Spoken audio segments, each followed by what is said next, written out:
लक्ष द्या, बुद्धिमत्तेमध्ये आपण गाळलेली पदे शोधणे त्याच्यामध्ये बॉक्सचे बरेच प्रश्न आलेले असतात. त्याच्यासाठी सुद्धा आपल्याला वर्ग, वर्गमूळ, घन, घनमूळ आणि त्याच्यानंतर बेरीज, वजाबाकी हे सगळे कन्सेप्ट जमल्या पाहिजे. आता हा जो प्रश्न आहे, सगळ्यात पहिले आपण हा प्रश्न पाहू. पहा, तुम्हाला हा प्रश्न पाहत असताना एक गोष्ट लक्षात येते की 35 आणि 15 याची बेरीज किती येते पहा. 50 येते का? आणि 22 आणि 28 ची बेरीज किती येते सांगा. बरोबर. 29 आणि 21 ची बेरीज किती येते? 50.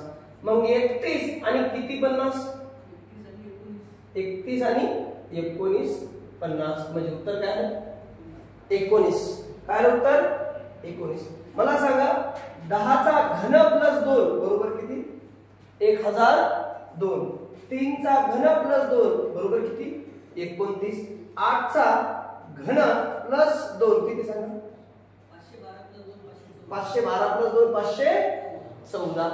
लक्षात आलं? म्हणजे 5 चा घन प्लस 2 27 100. बरोबर.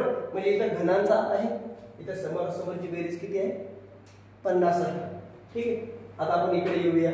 आता बघा, हे 52 आणि 48 किती? 100. 71 आणि 29 किती? 100. 47 आणि 43 किती? 100. मग 37 आणि किती? 100 सांगा. 37 आणि किती? 100. 63. किती? 63. बरोबर किती? 100. म्हणजे याच्या समोरासमोरील अंकाची बेरीज किती झाली पाहिजे? 100 झाली पाहिजे. आलं लक्षात? मग लक्षात आहे बेटा इकडे. आता हे बघा, इथं काय? क्रमवार नैसर्गिक संख्याचे वर्ग. पहा, 1 चा वर्ग, 2 चा वर्ग, 3 चा वर्ग, 4 चा वर्ग, 5 चा वर्ग, 6 चा वर्ग, 7 चा वर्ग, हा 9 चा आहे. कितीचा आहे? 9 चा. म्हणजे रिकामी जागी किती जाईल? 8 चा वर्ग किती? म्हणून उत्तर काय आलं? 64. इथे 64. लक्षात आलं? इथे काय आहे? 64. आता हे बघा, आता याची अशी बेरीज बघा किती होती. पहा, 37 आणि 43 किती रे? 70. 70 आणि 30 100. पहा, 42 आणि 49 किती? 40 आणि 40 80 90 91 91 आणि 9 100. मग आता बघा, 35 आणि 42 किती रे?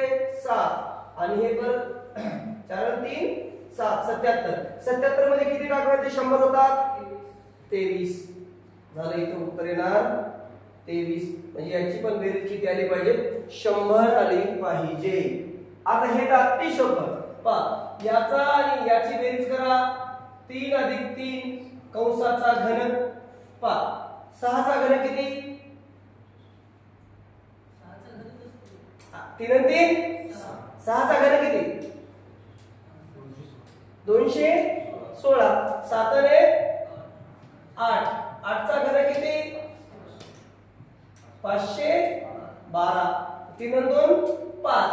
मग सांगा बरं, 5 चा घन किती? 125. आलं लक्षात? अशा पद्धतीनं आपल्याला याचे उत्तर काढता येतात. जर राहिलं असेल ते लिहून घ्या.